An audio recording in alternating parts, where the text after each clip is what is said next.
Alrighty. Welcome to another episode of the One Last Cast podcast. My name is Jonathan, and as always, we have Merriel Solesky here. Say hello, Merriel. How's it going, guys? How y'all doing today? See, we got Stacy with us. How's it going, Stacy? And Phil, as always, he's always here joining us. How's it going, guys? Yeah, and definitely want to thank everybody for hopping on today. I know, at least for us in Houston, that the Astros are going to be playing very soon. So thanks for joining us live. And if you want to join us live, for those listening in podcast land, you can always join us at facebook.com/one last cast podcast. We go live here. We try to go live every 2 week, every Wednesday, every other Wednesday. And we just talk fishing on the Texas coast, and feel free to join us. And occasionally we'll have an opportunity for you to win some awesome prizes. So definitely try to join us live if you can. And today's episode, we're actually going to be going over probably another one of my favorite topics is fall fishing. And we'll get into the reason why. But before we do, I definitely want to give a shout out to our sponsors here, Dirty South Kayak Anglers. If you're ever looking for a kayaking group that's fun and cool to hang out around, and you maybe get ribbed a little bit, definitely go to Dirty South Kayak Anglers on Facebook. It's a great Facebook group. Yeah, we also got I know they're not our sponsors, but shout out to Stacy and her group. If you want to go ahead and post that, Stacy, for us, go ahead and put your group up there. Appreciate you and everything you do for us and the sharing you do. It's not like I haven't noticed it. I did notice it, so feel free to post up your groups up in there, guys. Appreciate you guys helping us out. And also another one of our sponsors is Foray Printing. Aaron has been doing great work. He has the towels that he does for us. He also does buffs as well. He has this little custom buff that he made me.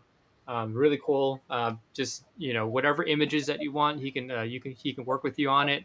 So look up Foray Printing on Facebook. You reach out to him. I know he does other stuff besides buffs too, shirts, towels, and anything else. Anything custom that you need, whether for conferences or your business or whatever, just reach out to him, and you'll be impressed with what he can do. And as you can see on the bottom here, we have a new sponsor, Knocking Tail Lures. I've actually been using these guys for some time now. I have a bunch of these, as well as the purple and chartreuse, the plum chartreuse, and they work really well, especially with the built-in rattle on the tail. Whatever can get you an edge on the water, these lures I definitely recommend. I know Merriel has used them before as well, and great things. So yes, they Knocking Tails, definitely not a new lure company, but they definitely been out there for a while. But I would say relative new. I guess like compared to Kelly Wigglers or something like that. But man, they really work. Man, they really work for shoreline punching, for those flounder, that vibration. And one thing is those fish really like that noise, or it really gets their attention. So that's one of the most unique things about this bait is the way it falls, and also the way it sends a rattle out there to grab their attention and focus on that bait. And it's definitely one you want to keep in your little tackle box there. If you wanted to get some, they're at some of the local tackle shops within the Houston area. I know Waterloo, which is in Victoria. Waterloo Rods, they have it there. The Line Cutter store near Freeport. If you want to order from them directly, you can go to knockintail.com. That is knockintail.com. So today's episode is all about fall fishing. But before we get into the fall, Halloween is this Sunday. And I think it's appropriate because of Halloween that we kind of tell maybe a scary story that maybe gets your heebie-jeebies up or something like that. So yeah, I have a story, but also Merriel, I think you had a story. So why don't we start off with you? See how scary you can get. And I see that you have this little purple hue on you. You get in the mood or something. I try to get in the theme. I'm trying to get in the theme here. Get a little costume, I guess. Maybe painting myself purple like a Oompa Loompa. Or, I don't know. But yes. So I have a scary story. I would say scary to me because I've never been in this situation. I want to say maybe about 7 years back. I was out there in Bolivar. I was launching off what was known as a broken bridge. And as I'm coming down the ICW, I'm gonna work the ICW, and the current was ripping pretty good. If you don't have a good kayak, I definitely wouldn't recommend it. If the current's ripping, don't even think about launching. Matter of fact, don't even do that. I wouldn't even launch there. But sometimes that current rips through there, and it's really tough. But that wasn't the scary part. The scary part is I'm working my way to this area down the ICW. Um, there was a dolphin there, and the dolphin would pop up. And when he popped up, he was at I want to say about 20, maybe 20 yards or so. So he was kind of close, but not close enough. And then he started getting closer and closer, and he would pop up right next to my kayak and then blow his blow thing right on me. So I'm getting wet from this dolphin. And in my mind, I'm thinking, man, dolphins are friendly. Like, they're smart. They're not trying to hurt anybody. And the thing was bumping my kayak with his nose. And then when I think he's gone and I'm thinking I'm in a safe area, I kind of pulled in a canal and thinking I'm safe. He just popped right up and blow his thing right on me and just scare the crap out of me, because the dolphin was a huge dolphin. He was almost the same size as my kayak, if not. And yeah, that kind of scared me, especially when he started bumping my kayak and I could feel him like dumping it. And I'm like, oh man. And then he'd get literally right next to me and just blow his thing at me. And for a while, I didn't like dolphins. I was like, man, I hate those. That he was being a real jerk, that one dolphin, man. And then I'd be all up in the canal, one of these canals, and he'd just pop right up and I'm like, oh my gosh. And I, I think I finally, think go I ahead. think it's safe to say that a lot of us don't like dolphins. Not because like they're really cool to look at, but because the conception that people have is that whenever you see dolphins, the fishing kind of sucks in the area because it kind of turns off. Did you see the live video? Was that where they actually pinned up the trout? I was out. Yeah. I was out there on the other side of the ICW, way down there by Freeport, and I was by the ICW, and I have a live video where they pinned the trout up against the wall, and I was live. So this is all happening live, and I was catching trout. So that same situation happened in Louisiana. I mean, there had to be millions, maybe not millions, but a A ton of lot. trout, because it Yeah. was like maybe 5 to 10 pods just blowing up, eating trout, and I was still catching them. And this is out there by Grand Isle. I was out there Mhm. fishing right before the tournament, Ride the Bull tournament. And I remember this story because we were supposed to fish Ride the Bull. Everybody's all lined up before they shoot the gun, and I was like, man, you know what? I don't even feel like doing this tournament. So I just book it across the right by the bridge, and one of the boats runs on me. Hey, man, you know, we're not supposed to launch off yet. And I was like, man, I'm not going to fish this tournament. I'm going to go fish these. I need to go ease my mind. And then one of the guys goes, you know what? I don't even blame you. So I took my way to the other side and I started working some rocks and some jetties. And man, it was just amazing to see. And sometimes you catch them, and Yeah. sometimes you just spook them, and, you're not catching nothing in that area. Yeah, I've had it plenty of times where I'll see a dolphin, but I'll be still catching them, especially over in the pass, San Luis Pass. There's I'm just so thinking that, much. yeah, I think in bigger schools, right? Then Yeah, maybe a smaller school, they're not going to feed, but if they're really large amounts, maybe that's a different situation. yeah. I think Taylor in the chat, he has a good comment. He likes to see dolphins because it shows him where the fish are, which is true. If the dolphins are in the area, there's food in the area, meaning the fish that you're probably fishing for are in the area most likely as well. Um, but Yeah, that's my good. Yeah, that story. That story scared me. The one on the ICW bumping my kayak, and I mean, he was blowing that little thing on me, and I'm getting wet from that crap. Like, and it wasn't a good wet. yeah. But so it was. Yeah.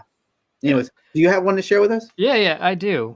Um, Years ago, back when I first started kayaking, um, and this is when TKF, TexasKayakFishing.com was big, and there's a bunch of forums. It was a big forum, and I learned a lot on there. Still learn a lot, which it's still up. I believe it's still up. And search features there, you can find a lot of good information on there. um, but back then, I was, as a college student, I thought I was invincible and I can do anything. So I got the itch to do BTB out of like the Matagorda area, going off the beach, and there's some rigs out there. And one day, after I've been out a few times, one day I decided I couldn't find anybody to go with. I went solo, um, and it was the most uncomfortable trip I've ever been on. Just because when I was out there, it was ice cream conditions, flat calm. I just could not shake like the feeling of like dread because I'm a couple miles offshore. There's nobody else that I could see. I mean, I my folks knew where I was, but I was just by myself, and it just was not an enjoyable trip. Of course, that feeling went away because I started catching fish. Like whenever you catch fish, everything's great. Right, right. So like I had a run on my rod. I was trolling around. I got a run I was trolling for kingfish. I got a run that got me excited. When I got closer to rigs, um, I was dropping bait down. I had like squid or something like that.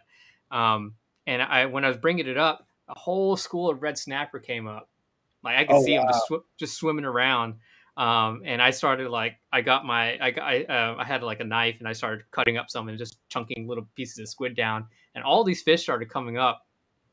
And then of course when the fish come up, so do the sharks. um, so I was there by myself, and it was just like almost not really a frenzy, but it was kind of like sometimes they're just popping out of the water and these sharks just come up. Um, and I turn around, I just look back, and there was this. I don't know what kind of shark. I'm not an expert at identifying sharks. It was brown, but it was just as big as my kayak, and I was using the 13-foot Hobie Revolution. It looked just as big as my kayak, and it nosed the back of my kayak. Like it Oh came wow. up out of the surface, just nosed it. Um, yeah, I went in after that. Like I didn't being the only person out there, and just how everything was happening, I did not feel safe anymore, and I just left. And Sounds like we actually, yeah, it sounds like we need to go back to that snapper spot though. yeah, and Texas State waters, huh? yeah, it was. And unfortunately, that is actually the last time I went BTV kayaking. Oh So really? yeah, I've never been back. Oh man, you need to go with me and we catch some kingfish, dude. Yeah, Yeah, I mean, when you experience it a couple of times, and then after a while, it's like, man, after I think the most I've caught was 16 kingfish in one dang. outing, and after a while, it's like, yeah, I get Yeah, it. But I mean, it's fun though. Like you it just is. start trolling, and then that sucker goes off, and it's Oh yeah. screaming. Yeah. And so yeah, that's my not really spooky, but it was scary for me. And I have plenty of scary stories. So if you ever find me, always if you ever find me, ask about how I almost died in a boat one time. I'll be happy to tell you that story. Yeah, um, well, that's what definitely. We got another month, so we definitely. Oh well, that'd be November. yeah. Oh. So yeah. So, but nobody's really here to talk about how we almost died in the water, or Yeah, scary stuff. They're all here to listen about fall fishing, which is my favorite time to fish. my favorite Um, time as well. yeah. Okay, let me reword it. One of my favorite times. Yeah. Yeah. It it's slowly obvious for me. Winter is my next one, but I can see that definitely in the next few years switching, where winter is my favorite time, but fall right now it's always my favorite time. Very nostalgic. It's if you are ever learning to to fish, either artificial, learning to fish, whatever. I think you would agree that fall time is the best time to go. Right. I Yeah. would agree with that. Yep. So the way that we're going to approach this is we're going to go the kind of the when would you consider fall fishing? What is fall fishing to you? And then we'll kind of go with where to go. So maybe if you stick around and listen, you maybe we'll get some spot drops, Right. um, and or pin drops. But let's go with when is fall fishing. Uh, and you can go ahead and just answer that. Now, I have an idea of when it is, but for you, when is your definition of fall fishing? I guess when the temperature starts turning the other way, instead of increasing, right, it Hmm. starts to decrease. So like Sometimes, the first front, basically. yeah, Yeah. yeah, when it starts getting real, real cool and Hmm. temperatures changing, and yeah. Yeah. So I actually think for me, and this is just from my experience, um, fish, they have some sort of internal clock inside them.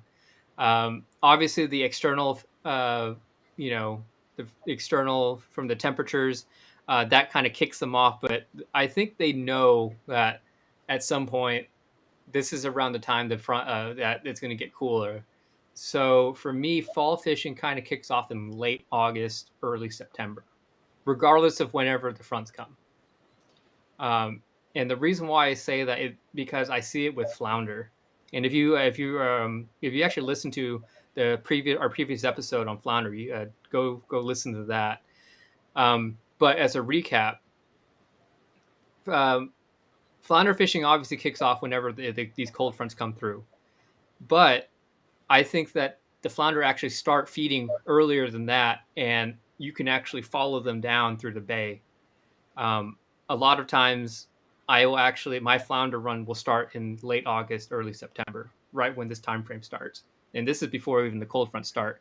They know that it's time for them to fatten up and get ready to move. And then this is in the upper bay, up in the marsh in the upper bay, and I'll work my way down Right. towards the ship channel as it gets colder and colder, and the temperatures become more consistently cold. Um, If you're so focusing on flounder, if I'm focusing on flounder, I kind of group it specific, yeah. yeah. But for me, that's kind of when my time frame is for these for my fall fishing, and of course, once these cold fronts start coming through with regularity, like for example, tonight it's going to get down into the 50s and 60s depending on where you're at, which is for Texas, it's cold right now. It's great. Yeah, I'll be out there. I'm gonna be out there when that happens. Yeah. Um, and this kicks off with the cool weather. Not only is it even more comfortable to fish because you can stay out longer, but I think it's some of the best fishing, and that kind of goes into what is fall fishing. Um, so you, whenever these fish they're feeding more, and Merrill, you should explain why these fish are feeding more. Oh. I got a question though. You Oh bring yeah, up a really good point. yeah. So, what you said around end of August, early September, Yeah. and that brings up the thing of so when we have our certain moon tides, right? Our full moon tides, Mm-hmm. and we have those specific ones for each season, right? Those certain moon tides. I'm wondering if those fish are more attuned to lunar activity than we think, and those certain moons that are around those months is what really triggers them to stay, because those tide movements are, pretty specific with respect to wind, of course, right? That's Yeah. with you got a big wind coming out of the north, and it's gonna flush everything out. But Yeah. but that's what I'm just thinking that that's just something I'm thinking. What do you think about that? No, that it could very well be that instead of like the time orientation, this is, for example, in the spring we have these huge bull tides every spring, Right. where the tide increases 1 to 2 feet above normal, and there could be something with the moon and how it affects tidal movement during this August September time period, where the fish just know that it's almost time for them. Right. So I think that you may be onto something. I don't let. I mean, I look it up, but I don't usually I don't use the solar lunar kind of thing as as a guiding thing for my fishing. If I Right. want to go fishing, People like us are gonna fish regardless. yeah, But I think this time of year, I would definitely pay attention to your tide charts, because it seems like it doesn't around this time. I mean, it's really good fishing no matter what, but these fish are really attuned to these tide movements. So if there's a major and a minor, I would definitely fish those. yeah, And especially those areas they hold. I would really focus over scattered shell right now. Running through the grass, because it's about that time, for that bait to be moving out. But I definitely like shell right now, and then I'll slowly drift over to mud bottom when it's really getting cold. But I definitely focus on shell right now if I was you guys. And yeah, that's a little tip from me. yeah. And so it actually goes to why, kind of what is fall fishing in. So for me, whenever when I talk about fall fishing, it's always like I compare it to the a bear. Everybody knows what a bear is, and they just before winter, before they go into hibernation, they just fatten up for the winter. Right. Right. Yep. And fish are doing the same thing. They don't hibernate, but they're just fattening up for the winter. Um, and the reason why they're doing that is to um, uh, I feel that food is sometimes not as readily available. Also, the water gets colder, so they just need to get that bigger layer of fat in their body to help Right. insulate themselves. And you can really see it during the flounder run. Right. As the later in the flounder run to go, you can catch a 16-inch flounder where if you catch that in August, it's going to be like a pound. A 16-inch flounder in like December is going to be like 2.5 pounds because it's so Yeah. freaking fat. Yeah. Yep. Yep. Yeah. That flat layer is definitely when you're filleting your fish, you'll definitely see those in your fish coming, and if not now. Um, yeah, it's a good time. They're gonna be a lot more aggressive, and I'm thinking they kind of know that big wind's coming. They're gonna know that all that big pressure's coming, and they're not likely to feed, and that water temperature is gonna get a little cooler. So I mean, it's really a good time to get out there and practice with your lures. Mm-hmm. Not to say that you shouldn't be out there throwing shrimp under a cork, because that works as well. However you want to catch these fish, you're gonna catch them in a little bit more aggressive than most of the seasons. Yeah. Pretty much. But you could bring up like using the lures. Um, this is the time, I'll be honest, like 10, 15 years ago, whenever I started fishing like really hard and heavy, this is the time that I really got brought up my confidence with lures, uh, because you could use basically anything and it would work because Right. the fish they're just going after everything. If it's an opportunity they can eat it to fatten up, they'll do it. Um, and actually, one of the stories I had, I was out in a little John boat with one of my buddies, and we were out there.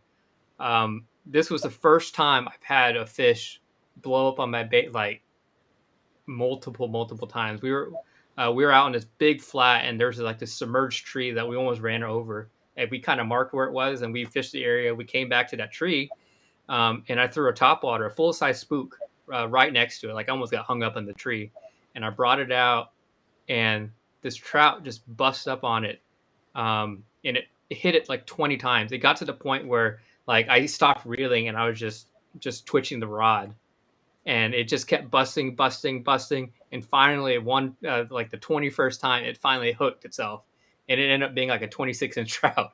Nice. Nice.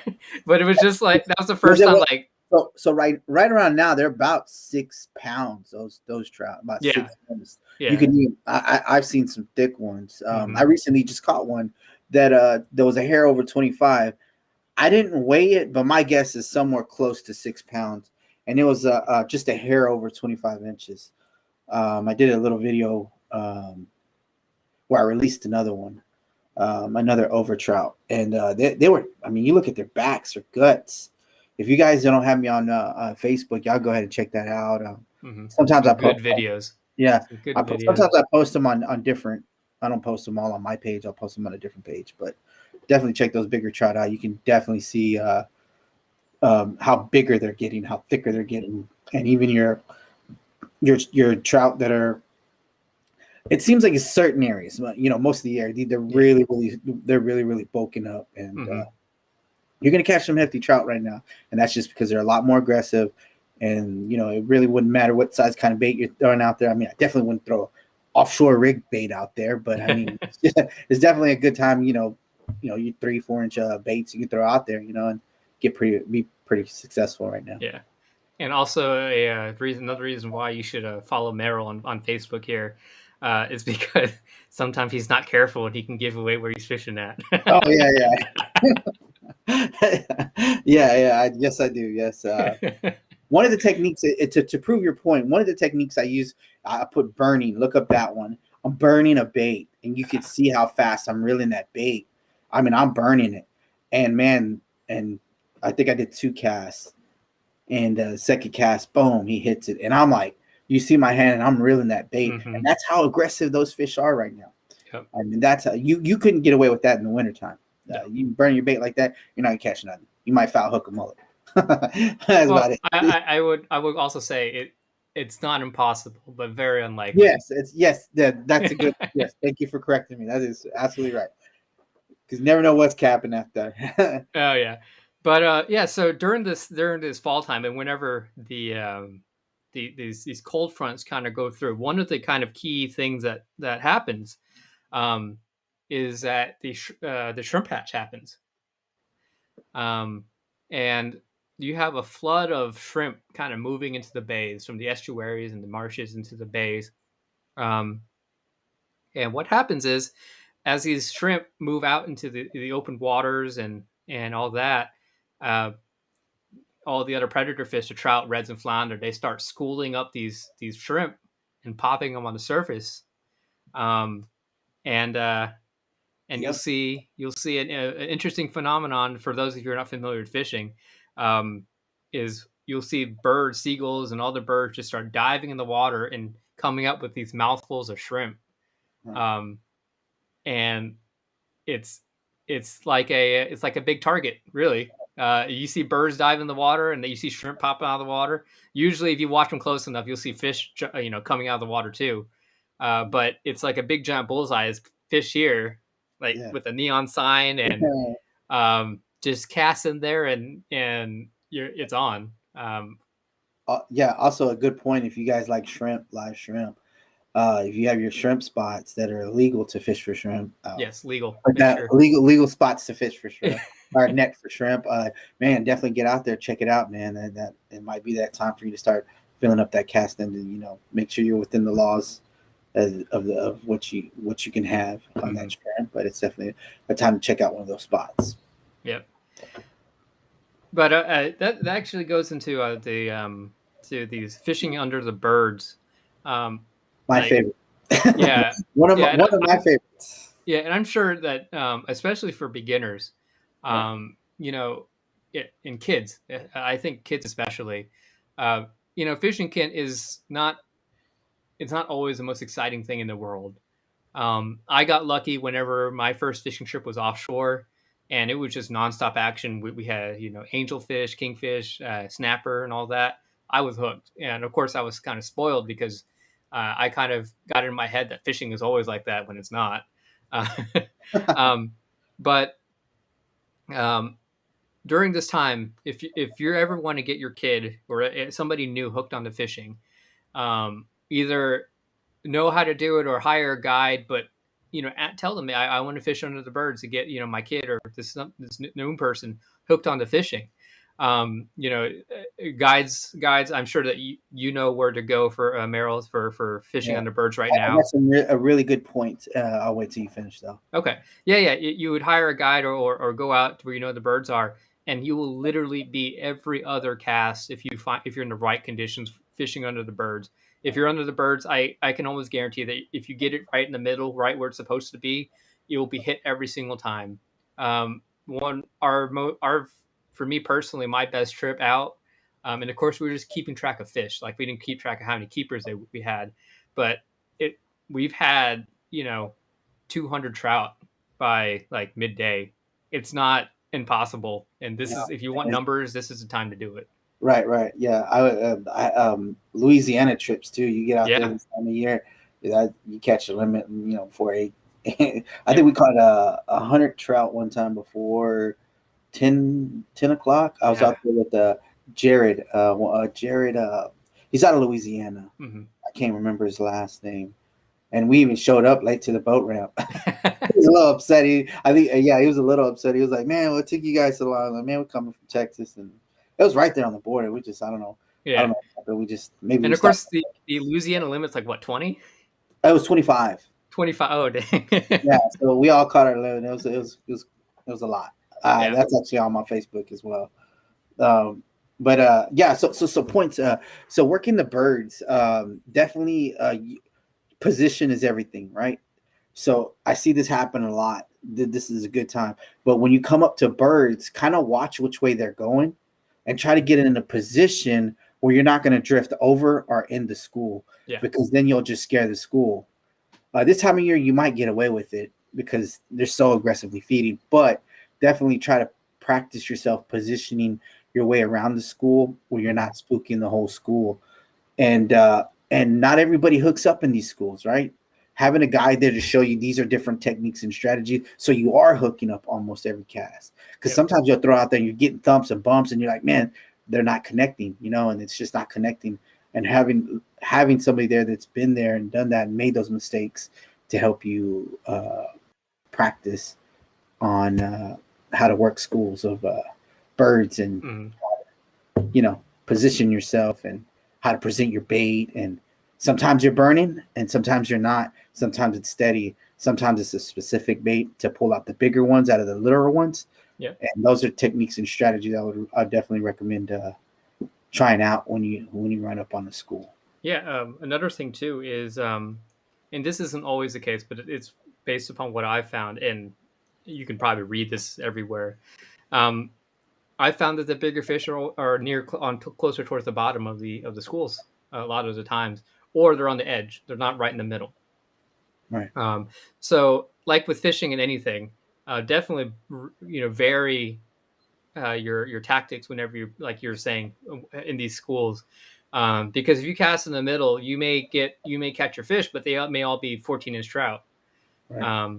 Whereas if you cast on the edge, let it sink to the bottom, maybe getting a heavier jig head so that it will sink quicker. That way it's not slowly falling for a 14-inch to pick it up. You can catch those 16, 18, 20-inch trout that are just kind of hanging around the edge. Or ripping it, right? Or ripping it, yeah. Yeah, rip that bait. Yep. That and it's really cool too, especially when they're really, really hyper aggressive and you're Right. just burning that lure right across the water, and they'll just come up and keep smashing it. Man, that is the. And Big Mama comes along and yeah, right, and she knows exactly how to hit that bait moving that fast. Yep. Those fish are a lot faster than you think. Yep. And actually, Paul has a comment right here. I think a couple years ago, him and I were fishing out in the Trinity Bay area, and it was a windy day. That's a good pin drop right now, just so you guys know. Yeah. We'll talk a little bit more about that. But we were is the big open bay, and in the distance, like a mile away, you could see like a whole giant flock of birds just diving, and you could, like, even from that distance, you could see the water underneath them kind of popping. So it was him, my dad, and Aaron McDonald. We just jetted out over there, and Paul and Aaron were in paddle kayaks, and by the time, like, whenever we got there, the schools of fish kind of split up, so there's multiple schools of birds, and we were just kind of picking and choosing which ones to fish. They were so tired just paddling across against the wind, and by the time they got to a school, it would move off, and they would have to go chase it again. So my dad and I, we were in Hobies, in pedal kayaks, and we caught our limit, and and we were just working on other fish, and they were still having trouble filling up their limit. Yeah. So definitely a good, if you're out in the kayak. Is that why he got a Hobie? Is that why Paul got a Hobie? Yeah. I think I'm not going through that again. Yeah. But also, actually, another thing to talk about would be etiquette. Right. Because there's sometimes whenever you're out there, you're not going to be the only one fishing these birds. And it, ideally, everybody would have their own school to work. But how would you approach, like, somebody, the birds are working? How would you, especially if you're in a kayak, you're not in a boat, you can only go so far and so fast. How would you approach, somebody else fishing a set of birds? Would you go up to them, or? So this is how I would do it, right? Yeah. I'd get upstream and then drift right in front of them and say, "Oh man, it's part of my drift." No, I'm just kidding. I'm just kidding. I don't ever do that. I'm terrible. My jokes are terrible. No, pro tips right there. Yeah. No, that's happened to me several times where people just drift. Like, man, they see me there fishing. I won't fish at school. If somebody's working at school, I won't fish it. Now, I do invite people that try to get in and they're kind of like, kind of close by. I try to give them direction, like, hey, come around this end right over here, like come this way, and we could both get them, because that's that time of year where, man, we all have fun on these schools. Yeah. And just come around this way. I always invite them in, but if I see somebody working in school, we won't go there, or I won't go there. That's just, there's going to be another school. We'll find them somewhere else. We got plenty of tools in the belt to other than just chasing schools. Yeah. I actually, I will fish it, but I do it as respectfully as I can. So if it's, for me, it's difficult because, especially in a kayak, because you can only, like I said, you can only go so far. Right. And actually, I take that back. I only do it if I see the birds and I'm going towards them. I will go fish that no matter what. Because like I see it as I saw it first, and of course, if a boat comes up and they see it, they can Right. out race me there. Right. But I will still go fish it. But since they get there first, I'm watching. I'll kind of slow down a little bit, and I'll see where they're. Again, where are the birds going? What is that boat doing? How are they drifting? So you'll get ahead of them. Yeah, either I get ahead of them or I'll come up behind them on the side, and I make sure I'm not in the way, but I can still get Right. I can get in the action. Yeah, and you're not in their casting distance or in their Correct, way. Right. correct. And I don't want to be the one to ruin the fishing. Right.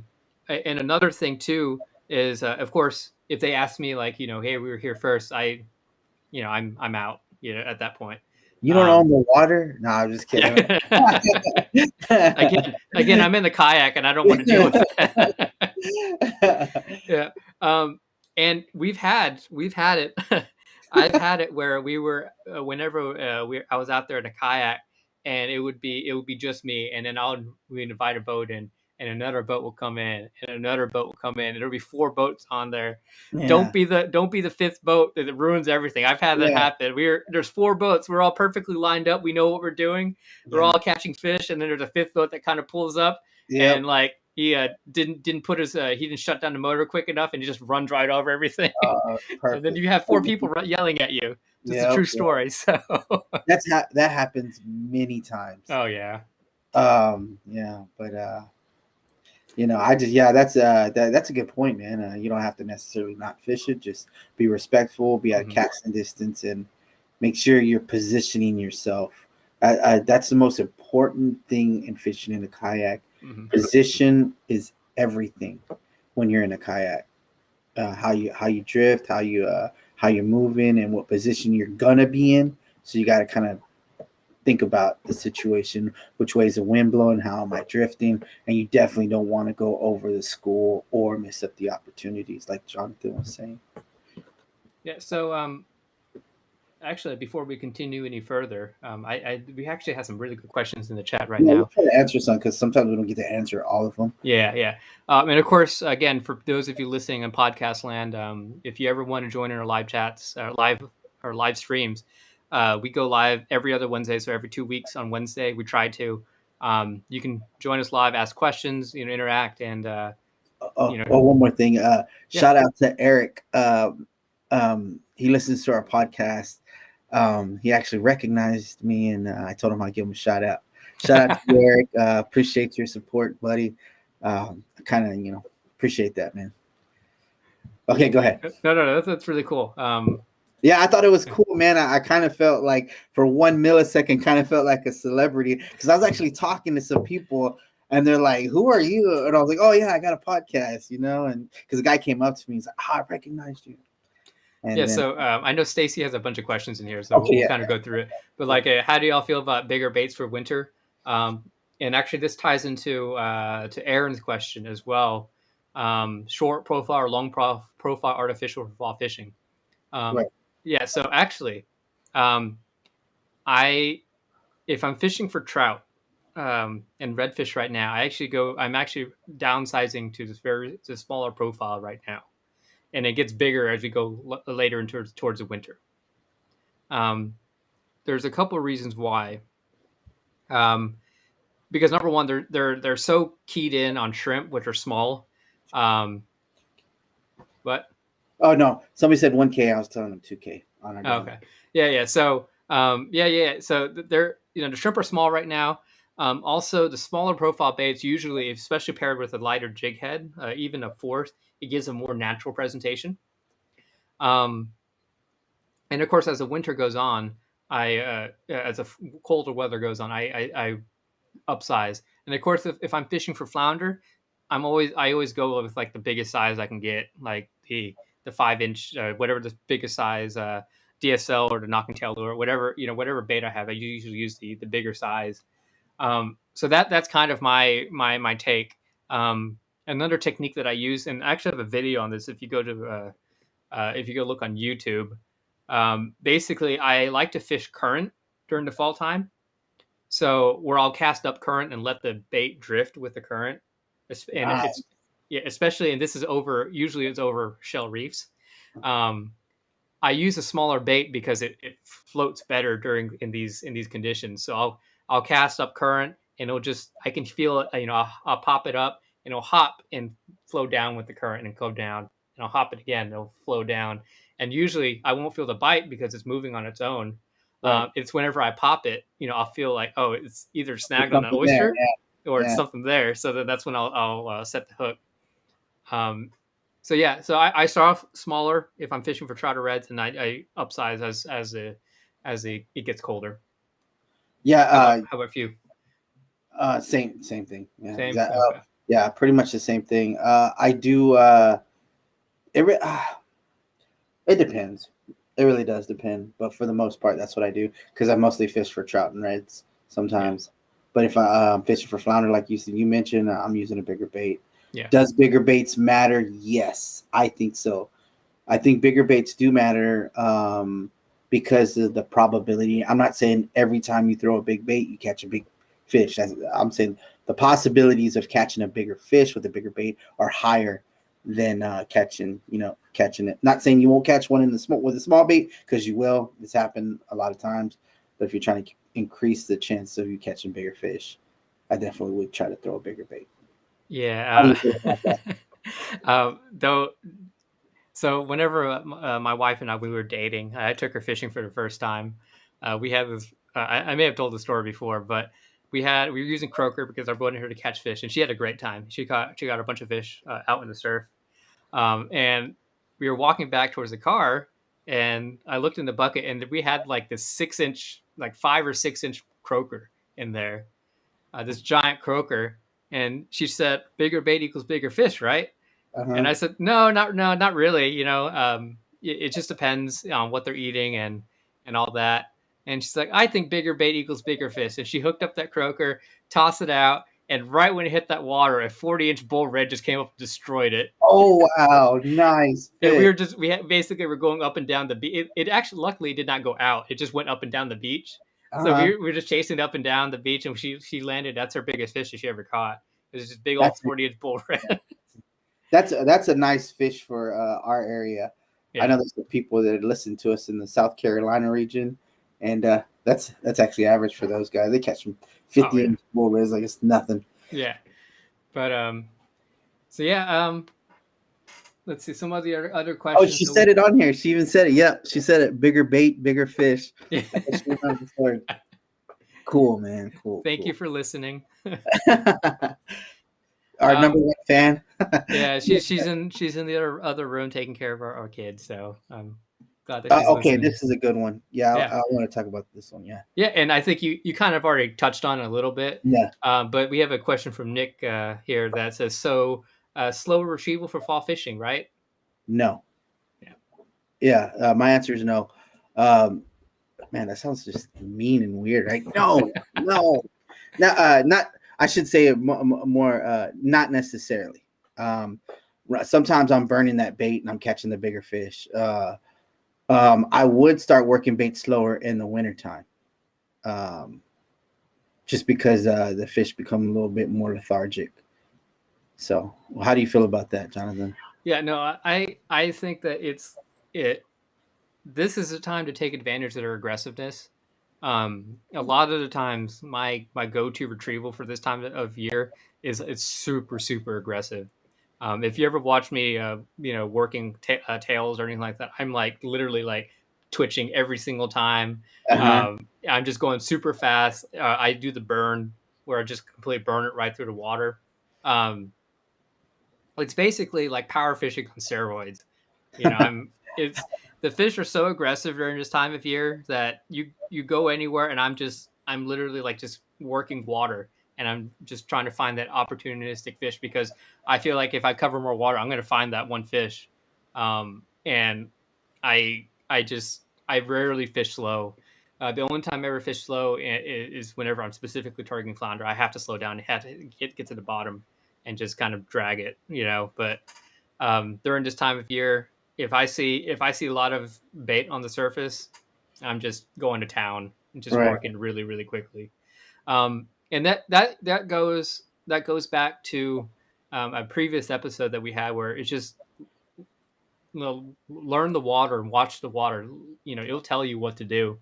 If you Right. see a lot of shrimp jumping, you see a lot of mullet jumping, you can work it fast and most likely you'll catch fish. If there's not a lot of surface activity, then you can probably slow it down. So like during the winter, you're not going to see as much surface activity as you normally would, like during the summer or the fall. Or right And now. or yeah, and you just that's when you slow it down.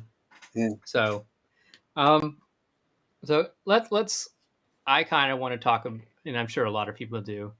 Where is fall fishing? And of course the uh, the easy where is fall fishing? Of course, the easy answer is going to be everywhere.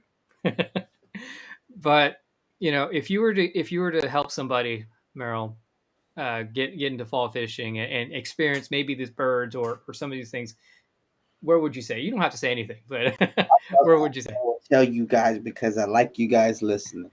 You ready for it? Sea Wolf Park. No, I'm just kidding. Look, Actually, you're not lying. You're not I'm lying. not lying. You're right. I'm not lying right now. But that's a different. Those fish are running in and out a lot right there right now, especially those flounder at Sea Wolf Park. But for you kayakers, why don't you try to give a shout out or try to give a trip out to Christmas right now or Drum Bay? There's a lot of scattered shell out there, and definitely give it a shot, man. You'll definitely. I'm not going to guarantee it, but you're most likely to see a lot of birds, and if you do, I would chase them down. Yep. Yep. I will say Upper Galveston Bay. That's a good spot. Yeah, Yeah, for it's sure. just anywhere in the Upper Galveston Bay, all the way from Chocolate, all the way over to Trinity. Um, All those areas. Yeah. yeah. So Chocolate, especially, that's another place where I learned a lot of the good, fall fishing and also winter fishing kind of tactics. Unfortunately, with Chocolate Bay, especially if you go lower towards the West Bay area, you can't get there by kayak unless you have a boat. It's just so far away. But you have a basically an estuary system because you have a lot of fresh water that dumps further up from north, um, and that flows down through Chocolate out into the open bay, and a lot of that shrimp they'll start up there and they'll work their way down. You have marsh systems in Chocolate at the 2004 bridge. You can launch there. You have a lot of marsh systems going either up or down, and whenever it gets colder or you have a front blow through, you have the channel to work. So you have a deeper area to work as well as the inner areas where as a kayaker that you can go to.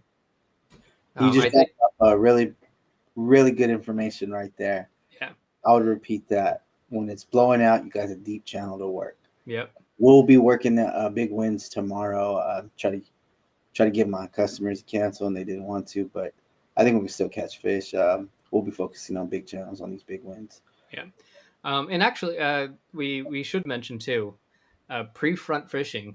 Oh yeah, Yeah.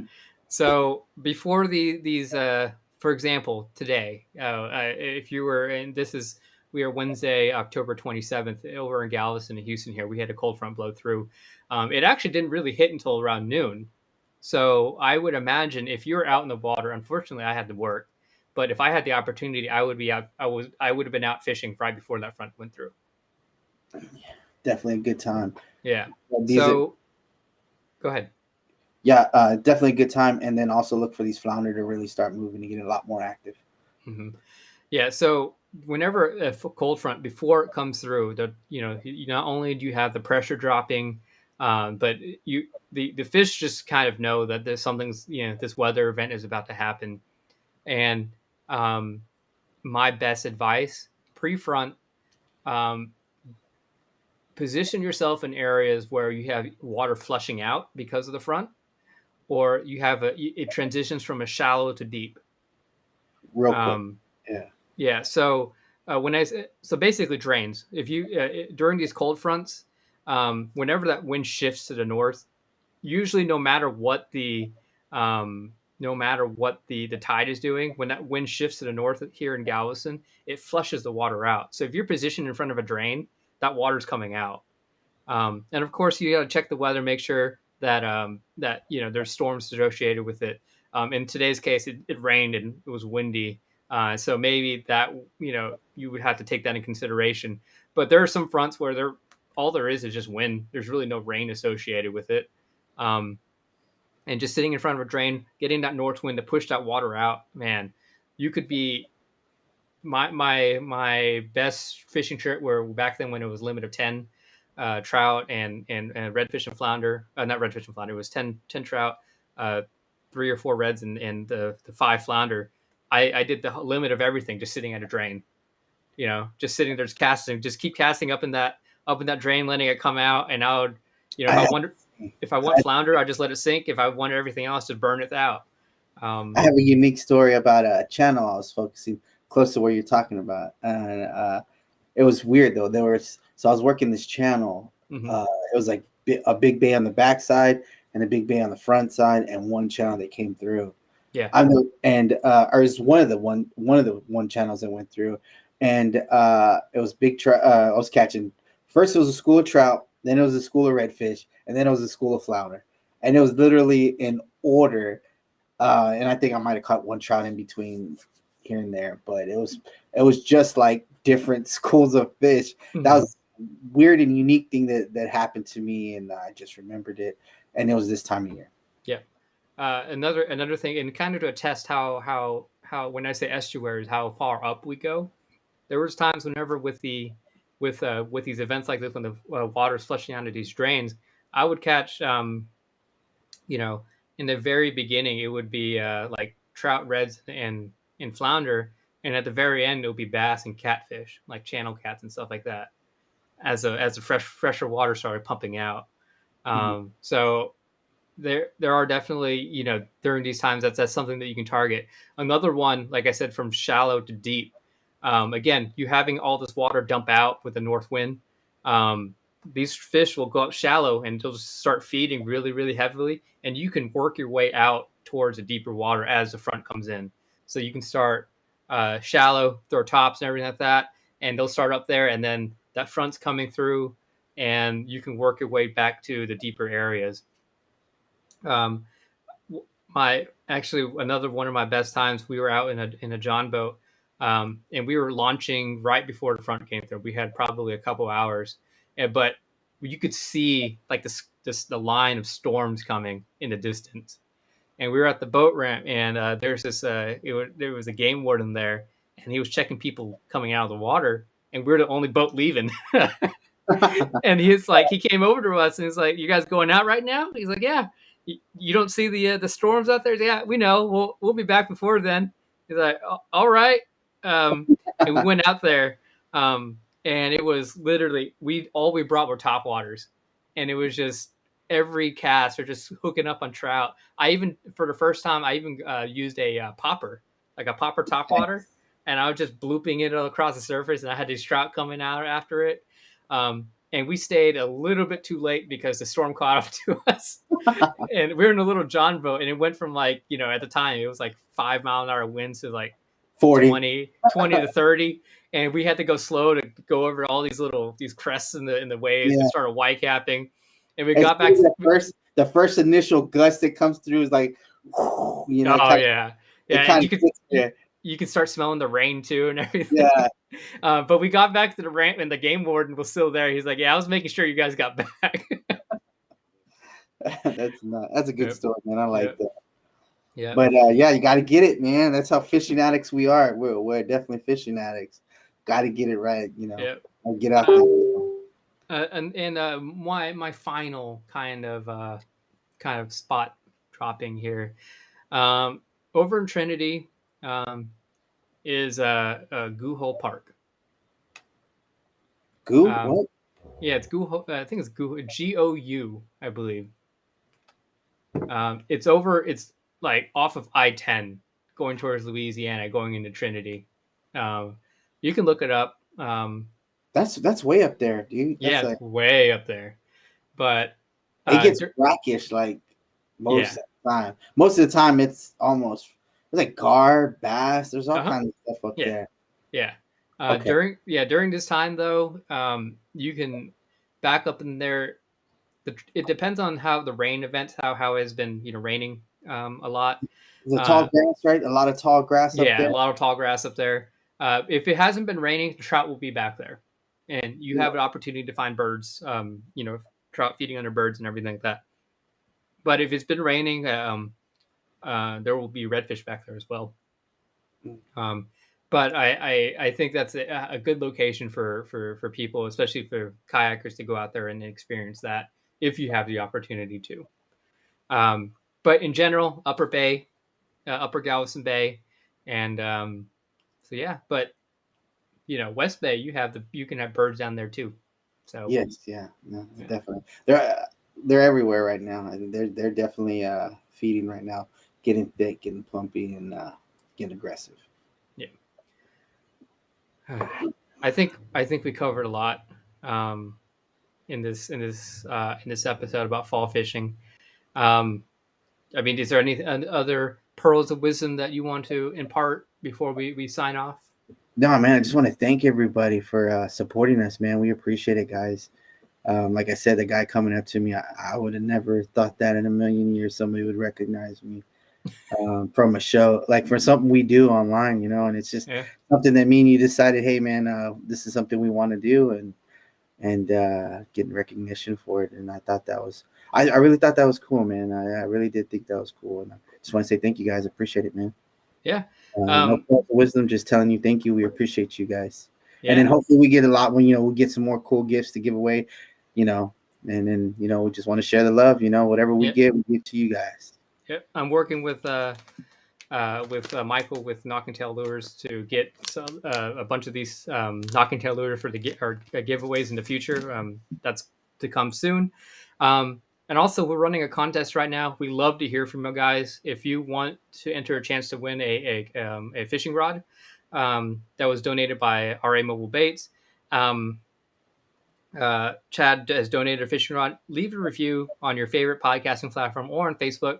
Leave a review. You can rate us however many stars. We're not telling you have to rate us 5 stars. Just give us an honest feedback. What do you like about this show? What can we do better? We'd love to hear from you guys. Yeah, or what would you like, or Yeah, keep doing what we're doing. What want to whatever you like, or whatever you like for us to do, guys. Let us know. yeah, So, and we'll run this until the end of November. We have a few reviews already, and definitely some good constructive feedback. And we love to hear from you guys, anyways. Just because we want to know how we're doing. We do this for y'all. Um, and let's see. Um, I'm drawing a blank here. Oh yeah. Also, if you didn't know, we actually have some new intro audio into our podcast. So it's only available if you downloaded the podcast. I got a custom made intro. So for those of you who are listening live right now, you should download, listen to what our intro audio sounds like. It's really cool. yeah, Um, Aaron got a good point right here. I need to update my electronics. Yes, I do, buddy. And I got an iPad for this. I just got to learn how to work it. yep. Um, Maybe I'll get that going. And I think we are working on some things in the future. And give you guys a heads up, we are working to have better. We have better viewing and voice thing. You know, we're working on that part. Yep. Appreciate it. Yep. And Jay has a comment here. Tell us where you fish. Jay, you actually know where I fish, so. So, Jay, anyways, that Jay's old school, man. I old remember seeing school. that. Yeah, I remember seeing him on, and he's probably getting mad. I'm saying this, but seeing him out there drifting in the Kima Channel, working the Kima Channel. That's many years back. I don't know if he still fishes there. I ain't fished as much as I like, Yeah. but yeah, definitely been out there for a long time. Yeah. Anyways, guys, this has been the episode of One Last Cast podcast. Again, download us on your favorite podcasting platforms, or if you want to see us live, go to facebook.com/One Last Cast podcast. We try to go live every other Wednesday. And just join in on the fun, ask questions, and hopefully learn some fishing, just talk fishing. Um, and again, want to give out a shout out to our sponsors, DSKA. If you want to go look for a kayak fishing group, that's the group to go to. 4A Printing, they do a lot of stuff besides towels, such as these shirts and also these buffs. We have the Quick knocking tail question. lures. Go Quick ahead. question. Yeah. Is that polyester, that buff? I don't know. You'd ask Is it? Aaron. Yeah, Aaron. Let us know if you make the polyester ones or the cloth ones. I really like the polyester ones. If you make those, let us know you do that. Yeah. And Michael's actually commented we'll have some knocking tail lures to get for giveaways in your hands next week. So that's good to hear. And Aaron says yes. So again, thank you guys. And this has been One Last Cast podcast. Thanks for listening. All right. Take care.